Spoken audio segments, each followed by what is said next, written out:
Welcome to our channel. Today, I'm going to show you how to download Chained Together on your PC. First, ensure you have Steam installed. Steam is a platform where you can download games. If you don't have Steam installed, open your web browser and visit Steam's official website.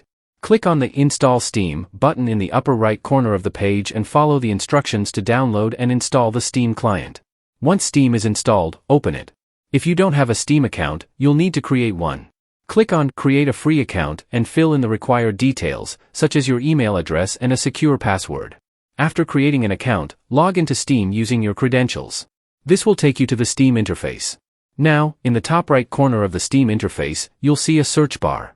Click on it and type in Chained Together. You should see Chained Together in the search results. Click on the game title to go to its store page. Here, you'll find detailed information about the game. To purchase the game, click on the green Add to Cart button. After buying the game, go to your Library tab at the top of the screen. You'll see Chained Together in your list of games. Click on the game title, which will take you to its dedicated page in your library. From here, click the Install button. A new window will pop up, asking you to choose the installation location on your PC. Select your desired location and click Next. The game will start downloading automatically. Once the download is complete, you'll see a Play button in your library. Click on it to launch Chained Together. That's it for this video. I hope you found it helpful. Bye-bye.